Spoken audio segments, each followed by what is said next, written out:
This is Megan Mitchell with Agents of Change Social Work Test Prep, and today I'm here to give you a quick update on the 2023 changes to the ASWB exams.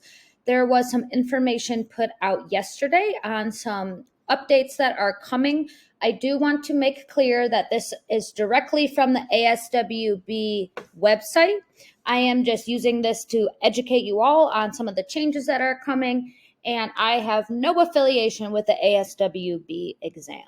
But I do want to make sure that you know of these changes so that if you are testing in January of the new year and beyond, you will be prepared and you will not see any surprises. So according to ASWB, why are they making these changes? This is a quote from their director. "We always have to balance security concerns with the comfort of the test takers. These new measures illustrate ASWB's commitment to evaluating existing procedures and revising them based on both feedback from test takers and evidence of their effectiveness." Basically, this is just saying they have to still maintain security, but also want to make the test more effective for test takers. What are these key updates that you're going to see? There are three big ones, and then after I go through these, I'm actually going to bring you to the website so you can see them. The first is that they are going to start to phase in 3-option multiple choice questions. The goal is that hopefully by 2025, the entire exam will be three choice answers versus 4 choice. That's going to be the biggest change that you will see.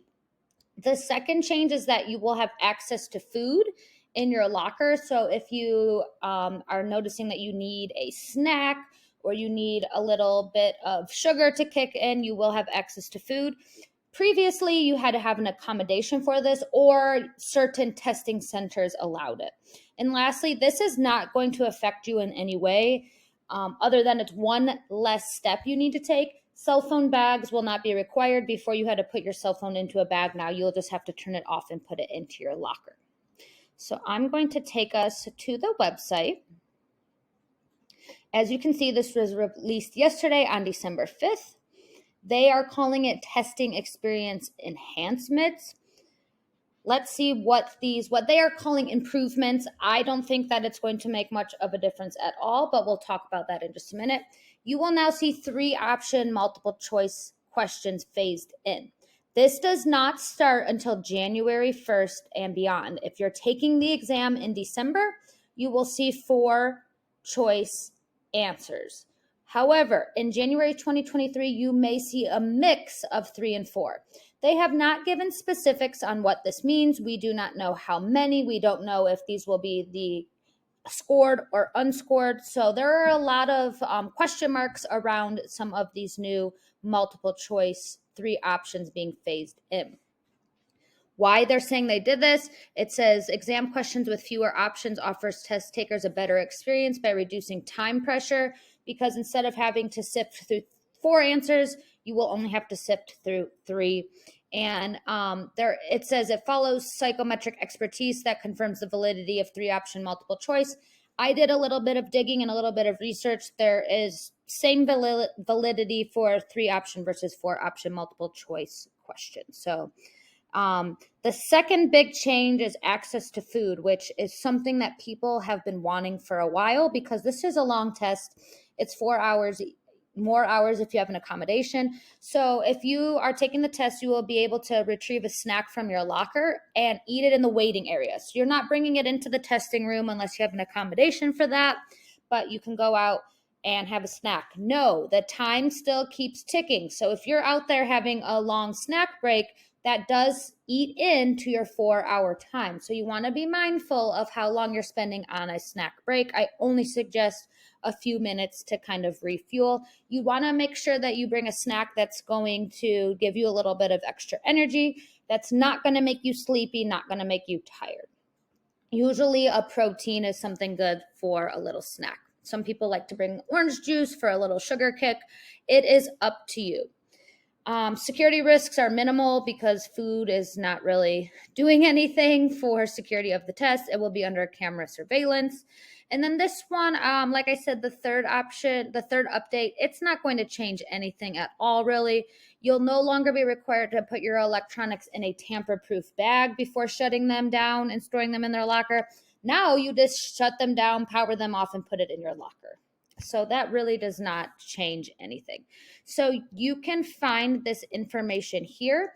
The biggest question is going to be around this first option of seeing some 3 option questions versus 4. We'll talk about should you change your test date, should you change your preparation in just a moment, but you can find this information directly on the ASWB site. Okay, let's break this down a little bit more. We talked about there'll now be a mix of 3 and 4 option questions. Why are they doing this? They say that this reduces time pressure, and studies show that exam takers can answer the 3 option questions faster. The research says you can answer these about 5 seconds faster. So that does not seem like a lot, but when you're doing it over potentially 170 questions, it can help reduce the time you're spending. And it says there'll be a better focus on the social worker's knowledge. Access to food is now permitted. This is something that we have wanted to see for a long time because it is a long exam and people get faint, their blood sugar drops. Access to food, I think, is necessary. So definitely take advantage of this new update. It will be great to access some food. So snacks will still be allowed in the waiting area. Like I said, you'll not be able to bring it into the testing area. And please, please, please be mindful of time. You don't want to spend too much time taking your snack that you are now in a time crunch and up against the clock because you spent too much time eating your snack. Also, you need to make sure you're respectful when eating your snack. It says you don't want to disrupt anyone else. You'll be in the waiting room, but I'm not saying bring a 4-course meal here. Just bring something that's going to give you a little bit of boost. Lastly, we talked about this. This is not going to change anything. You're no longer going to have to put your phone in a bag. It has to be turned off and stored in your locker. That does not change anything because you're still not going to be able to access it during your exam. So I would not worry about this at all. So this is the big question I've been getting. I've been fielding a lot of questions, a lot of emails. What do these changes mean? So there's a lot of speculation right now, right? What the ASWB says is they should begin to reduce the stress of test day. That there's no evidence to show that. I think that is very dependent on the person, on their anxiety level, on a variety of different things. Fewer answer choices does mean less reading and rushing. Like I said, though, it's only about 5 seconds more to read 4 answers versus 3. In the grand scheme of things, it saves a few minutes. But this is what I do think is a big one. Access to food does make a 4-hour test more manageable, especially for those without accommodations. I've heard of so many situations where people's blood sugar crashes, or they feel faint, or they're starting to get shaky because they need some sort of snack. So for me, I think the biggest change is going to be having access to that snack. How should I change my studying? My advice is you shouldn't. This should not affect the way you prepare for the exam in any way. Mostly because we don't know how many questions are going to have the 3 answer choice option. We do not know if they'll be scored or unscored. I think that we will be looking to the ASWB to provide more information, but you should not focus on something that you can't control. Do not change your preparation at all. It's just if you get some 3 answer choices, you only have 3 options to choose from versus 4. Learn how to break them down, review the key exam content. Content should not change at all. Content will remain the same. That will not be changing till 2025. So do not change what you're studying or how you're studying. Don't be worried or don't be surprised if you see 3 answers. Like, you don't want to get in there and say, oh my goodness, this must be a mistake. You will potentially see some 3 answer choices. Same breaking down question techniques apply regardless of how many answers you have. Use the elimination techniques, any that you can throw out that are distractors, throw those out. Keep doing what you're doing, stay the course. Do not change your studying. People are also asking me, should I change my study date? I do not personally think if you've been preparing up to this point and you feel ready and confident that you should not change your studying, but that would be a personal decision, right? If you feel that you want a fresh start in the new year, want to see what it's like with these 3 answer choices, you can do that. However, I've been researching this a lot. This does not mean the test will be easier.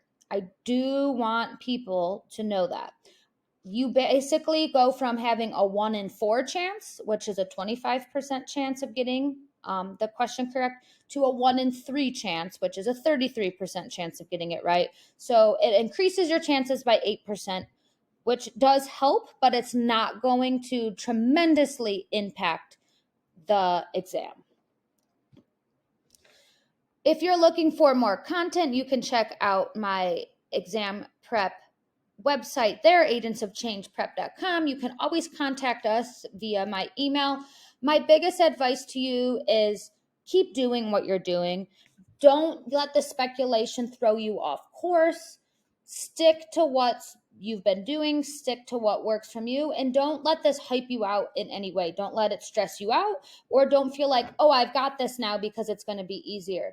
Act as if there's no changes at all, because you're studying, your preparation, your content knowledge, and your strategy for breaking down those questions is going to remain the same. So, like I said, it's up to you if you feel that changing your test date is going to be a better decision for you. But our recommendation is keep doing what you're doing. Do not change anything. Keep up what you've been doing, and don't let this get into your head, because you do not want anxiety about worrying about this for test day. If you have any questions, feel free to reach out, and I hope you find this information helpful.